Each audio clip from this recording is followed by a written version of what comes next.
Sup gengs, balik lagi channel Gak Jelas Gua Pahalasian channel. Lagi heboh nih, lagi ramai sekarang di dunia maya di Malaysia bahwa mereka sampai ngejek-ngejek apanya tuh? Sampai ngejek pemerintahnya sendiri karena kemarin Prabowo waktu pelantikan setelah pelantikan ya, dia tuh naik kendaraan Pindad, buatan Pindad, dan kendaraannya katanya keren banget. Kita nonton berita selengkapnya di ini, gua lihat ada di channelnya The Wanderer. Wih, yuk, jangan lupa sebelumnya untuk like dan subscribe channel gua nih, sharing sama teman-teman lainnya. Nobar ya, sekian dah. Keren banget ya, udah kayak Range Rover, wey.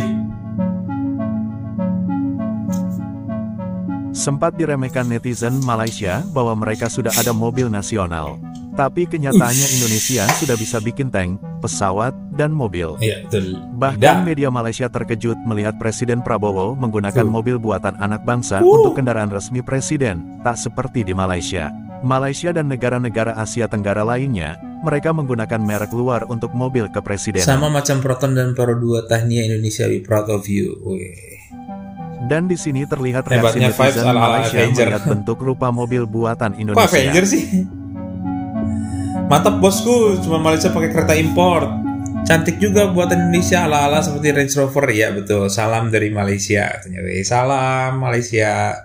Presiden Indonesia ke-8 Prabowo Subianto semalam menaiki kenderaan Presiden khas MV3 Garuda Limousine yang dihasilkan oleh syarikat senjata milik negara PT Pindad dari Kompleks Perundangan Senayan ke Istana Negara Jakarta.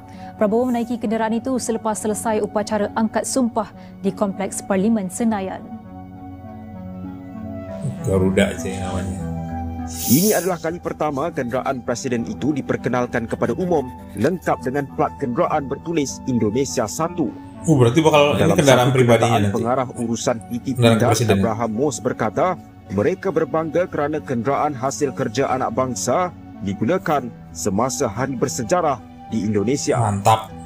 Sementara itu, pengarah teknologi dan pembangunan PT Pindad Sijit P. Santosa berkata Prabowo akan menjadi individu pertama yang menggunakan kenderaan buatan dalam perkara itu. Armor tuh tahan itu tuh. Tahan peluru tuh. Maung Garuda merupakan SUV 4x4 tactical ringan yang direka untuk menyokong operasi pertempuran jarak dekat dan mengharungi laluan yang sukar. Berdasarkan laman rasmi Pindad, Maung direka untuk keboleh gerakan yang tangkas dan boleh dipercayai bagi menyokong mobiliti penggunanya dalam pelbagai bidang operasi. SUV ini mempunyai kelajuan selama 120 km sejam, transmisi manual 6 kelajuan dan jarak perjalanan sehingga 800 km. Keren logo Garudanya. Boleh dilengkapi dengan pendakap senjata 7.62 mm, konsol senjata SS2V4, peranti navigasi GPS, ini sih tank ini, kenderaan mini dan tank. peralatan lain. Gila, ada senjatanya, armornya. Kereta 4 penumpang itu seberat 2,160 kg 2 ton anjir. Sesuai untuk pelbagai kegunaan. Bagaimanapun, kenderaan untuk Prabowo diubah sesuai dengan gaya Eropah yang dilengkapi rim krom serta terdapat logo Garuda di belakangnya. Banyak. Tuh kan?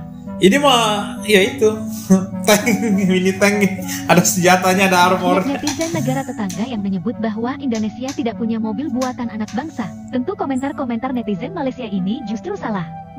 Jadi apa bedanya Proton dengan PT Astra Internasional? Pada tahun 2018 Proton Holding Berhad telah dibeli sahamnya sebanyak 49,9% oleh perusahaan asal Cina. Bahkan pada 2018 lalu Mahathir Mohamad pernah mengungkapkan Proton telah dijual ke asing.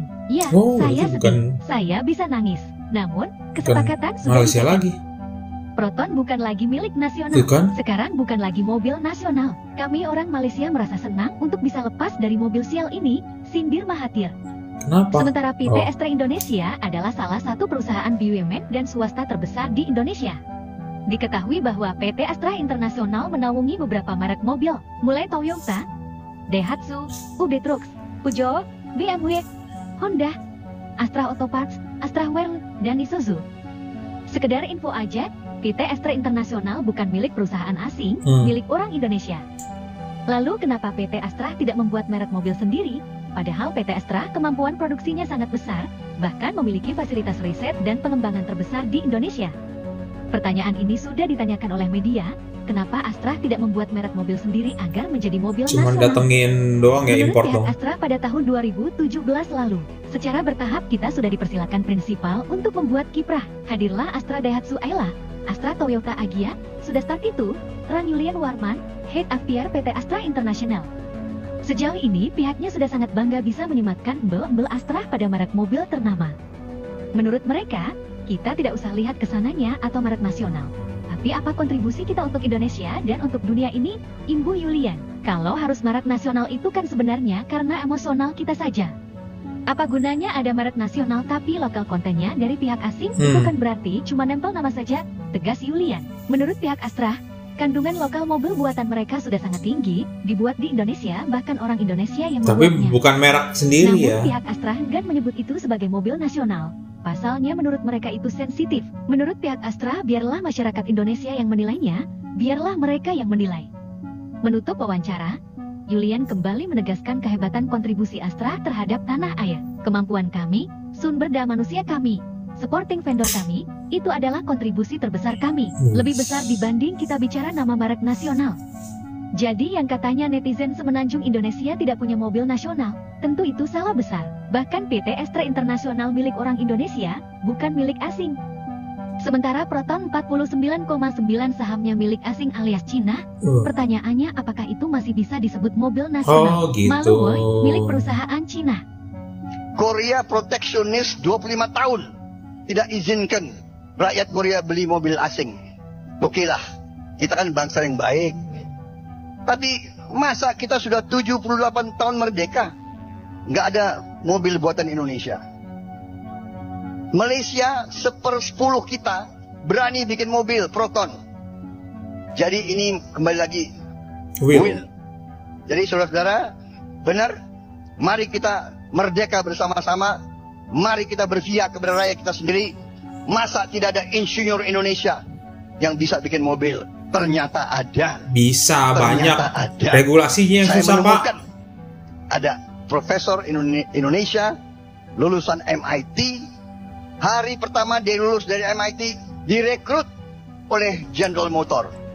Dia kerja di General Motor kalau nggak salah 13 tahun atau 15 tahun. Saya dengar ada orang itu. Saya dengar bahwa dia sudah kembali ke Indonesia. Saya tarik dia. Profesor, daripada Anda hanya ngajar di ITB, sangat penting. Tapi Anda tetap ngajar di ITB, tapi Anda jadi direktur produksi teknologi di Pindad.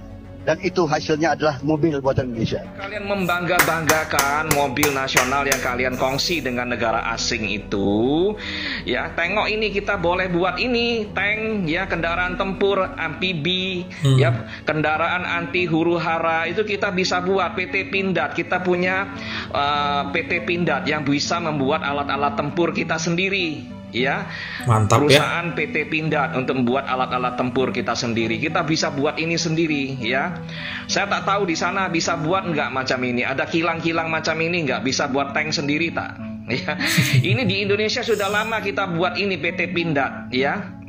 Lalu ada PT PAL. PT PAL itu galangan kapal yang bisa buat kapal perang, kapal komersial. Boleh kita buat sendiri, ya. Kapal selam tuh kemarin kerja sama Korea. 295 ya, yang dibuat oleh PT Dirgantara Indonesia. Yang dulu berupa namanya IPTN. Bandung lagi. Ya, yang banyak di Bandung ya. Mantan Bapak Presiden kami, B.J. Habibie, almarhum B.J. Habibie, ya, yang bekas Menteri Ristek, ya, Menteri Research and Technology, ya.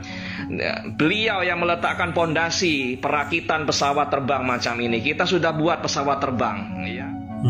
Bangga. Dengan adanya produk-produk buatan anak bangsa, Indonesia akan semakin mandiri.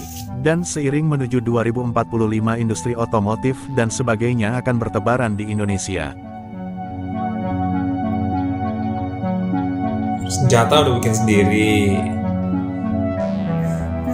Iya, sebenarnya untuk membuat mobil sih easy ya, gampang banget buat Indonesia. Sementara kendaraan yang ribet macam tank aja udah kebikin gitu. Tank, pesawat, apalagi itu kapal perang, kapal kapal laut gitu, maksudnya kapal laut itu udah bisa gitu. Apalagi cuma mobil doang. Nah masalahnya mobil ini banyak banget hambatannya. Untuk regulasinya itu banyak banget mafia yang harus dilawan. Karena ini komersil buat orang banyak gitu. Begitu keluarin misalnya yang versi murah karena Indonesia, lawannya banyak tuh yang importir, serem ya. Tapi mudah-mudahan dengan di zaman Pak Prabowo, apalagi itu contohnya udah ada tuh tadi tuh mobil Range Rover-nya ala Indonesia, dan itu kayaknya armor kayak mobil perang mini itu sebenarnya, ada senjata, terus ada anti peluru, ada senjata ya, namanya juga mobil buat presiden ya. Lah harus keamanannya itu harus dijaga. Nggak ada yang itu yang lebih ribet aja bisa dibikin, apalagi mobil-mobil komersil biasa. Harusnya mah gampang. Tinggal nanti dibabat sama Pak Prabowo, mudah-mudahan yang namanya mafia itu. Karena presiden dengan kekuatan absolut baru kita punya itu adalah Pak Prabowo ini. Gila sih. Thank you udah nonton bareng. Subscribe channel gue ini, bunyi loncengnya, sharing sama teman-teman lainnya. Kalau cuma mampir di sini, jalankan jelas ke Malaysia channel. Bye.